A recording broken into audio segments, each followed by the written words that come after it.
Agora vamos falar de direitos e deveres de empregadores e trabalhadores. Depois da aprovação da reforma trabalhista, algumas mudanças aconteceram na legislação. E para você não perder nada, o Sindicato na TV vai mostrar em detalhes as principais alterações.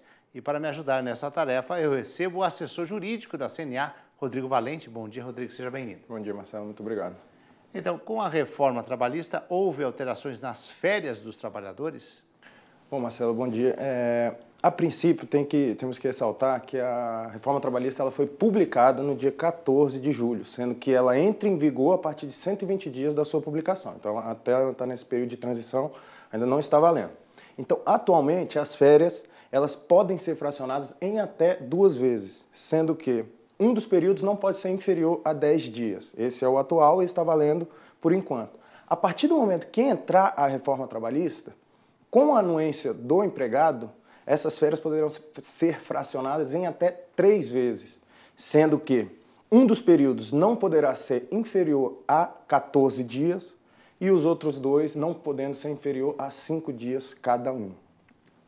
Então, agora, na CLT, que é da década de 1940, constava a proibição para menores de 18 anos e maiores de 50 de dividir as férias. Isso, consta esse dispositivo em relação, ele veda o fracionamento das férias para menores de 18 anos e maiores de 50, e com a reforma, a alteração é que agora vai ser permitido.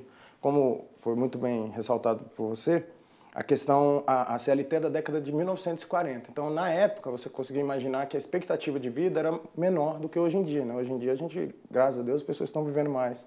Então, a pessoa, hoje em dia, consegue viver bem até os seus 80, 90 anos e até mais, né? Antigamente, ela vivia um pouco menos e, por isso, essa regra ela tinha sentido. Hoje em dia, ela está um pouco ultrapassada. Você acredita que foi positivo essa mudança das férias? Porque na prática ela já acontece, né? Na verdade, essa negociação informalmente em muitas empresas já acontece, esse fracionamento com um acordado entre trabalhador e... Então, Marcelo, assim, esse fracionamento ele é permitido, como eu disse, em 2 vezes. A minha visão pessoal, eu acredito realmente que quanto maior a possibilidade de você fracionar, é melhor para o empregado. Porque ele vai ter a disposição de poder tirar umas férias que seja 5 dias, mas 5 dias numa semana ou uma semana inteira. Ele consegue tirar uma viagem, não estritamente ele tem que tirar os 30 dias corridos, que até fica... Enfim, eu acho que é melhor para critério do próprio empregado, que ele vai poder ter essa disposição de escolher quantas vezes fracionar ou não. Lembrando que ele precisa ter a anuência do empregado. As férias, elas sempre partem... Quem decide as férias, os dias das férias, é o empregador. No entanto, esse fracionamento, ele obrigatoriamente tem que ter a anuência do empregado. Então, nada vai ser empurrado ou algo nesse sentido. Vai ser transacionado, negociado entre os 2. Agora, um ponto importante com a nova legislação é a questão da permanência do trabalhador na empresa fora da jornada de trabalho? Isso. A nova reforma trabalhista ela veio com um dispositivo que diz o seguinte: não será considerado tempo à disposição do empregador quando o empregado, por escolha própria, buscar proteção pessoal em caso de insegurança nas vias públicas ou más condições climáticas, bem como adentrar ou permanecer nas dependências da empresa para exercer atividades particulares, entre outras, práticas religiosas, descanso, lazer, estudo, alimentação, atividade de relacionamento social, higiene pessoal, troca de roupa ou uniforme, quando não houver obrigatoriedade de realizar a troca na empresa. Marcelo, esse novo dispositivo é porque é o seguinte: infelizmente, alguns empregados de má fé, ao saírem do trabalho, eles pleiteavam que eles trabalhavam essa jornada inteira. Então, vamos supor que o empregado saía da sua jornada às 18 horas e entrava na faculdade às 7h30.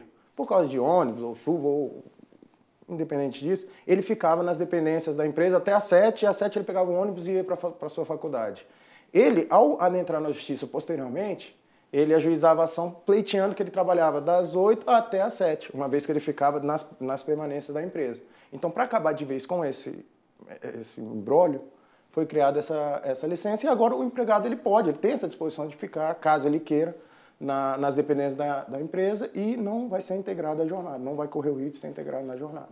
Você poderia dar um exemplo para a gente? Seria esse exemplo, da faculdade, num curso, algo do gênero. Além da faculdade, ficar no almoço, exatamente, alimentação. Ele ficava no almoço na faculdade, ficava no almoço na empresa, então esse período de meio-dia às 2, que era do almoço, ia ele ficar porque ele queria, ele tinha disponibilidade de sair ou não, mas ele restando na empresa, posteriormente, ele de má fé, pleiteava o período inteiro. Falava que trabalhava das 8 às 18, integral, com esse período da refeição incluído, como se ele estivesse trabalhando, sendo que ele não estava. Ok. Agora, e na hora da rescisão contratual, quais foram as principais mudanças? Bom, na rescisão contratual foi criada uma nova disposição, que é a rescisão por acordo. Nessa rescisão por acordo é onde, como o nome diz, há o acordo entre o empregado e o empregador. Aqui vamos o dispositivo. O contrato de trabalho poderá ser extinto por acordo entre empregado e empregador, caso em que serão devidas as seguintes verbas trabalhistas. Por metade, aviso prévio se indenizado. Então, esse aviso prévio se indenizado é o aviso prévio que ele não trabalha, esse indenizado. Tem o aviso prévio indenizado, que é o que ele não trabalha, e o aviso prévio trabalhado, que ele trabalha os 30 dias e aí ele vai receber o integral. Mas caso ele não trabalhe, ele seja desligado com o aviso prévio indenizado, ele só vai receber metade desse aviso prévio. A indenização sobre o fundo de garantia no importe de 20%, vamos dizer, a rescisão por justa causa, ela não recebe nada, sem justa causa ela recebe 40%, e agora nessa por acordo ele vai receber 20%. A movimentação do saldo do FGTS limitada a 80%, então ele não vai poder resgatar os 100%, ele só vai poder resgatar 80%, e não teria o direito ao seguro-desemprego. Marcelo, essa é uma questão que informalmente acontecia muito no mercado de trabalho, e é no sentido que o próprio empregado pedia para o patrão para ser desligado. Então ele, para, vamos dizer assim, conseguir acessar o seu seguro-desemprego, ele chegava para o patrão e falava: ô patrão, vamos fazer um acordo aqui, o senhor me demite, o senhor paga os 40% da verba do FGTS e eu lhe devolvo. E aí eu só saio daqui e eu vou ter direito ao meu seguro-desemprego. Agora, para acabar com essa prática informal que acontecia, eles vão ter direito a esse acordo e vamos dizer que agora os dois conseguem sair ganhando, porque nem o patrão precisa confiar no empregado, na questão de devolver ou até estar numa ilegalidade, mas ele vai ter essa disposição de negociar pelo menos os 20% do FGTS. Ele consegue, então, essa é uma mudança importante, né? Isso. Realmente acontecia isso no mercado, você pagar a multa e retomar, informalmente acontecia. E muitas vezes acabava na justiça. Isso, né, isso. Depois, é isso que eu estou falando. Nesse dispositivo desse acordo informal, acabava que o patrão ficava na mão do empregado, né? Porque ele podia posteriormente pleitear na justiça, dizer que isso nada aconteceu, que não teve multa, e o patrão ia ter que arcar com os prejuízos, por ter confiado. Agora, isso com essa mudança, nessa parte, pelo menos a judicialização, acredita que possa diminuir essa questão de muita coisa na justiça, mas pelo menos a regra ficou mais clara?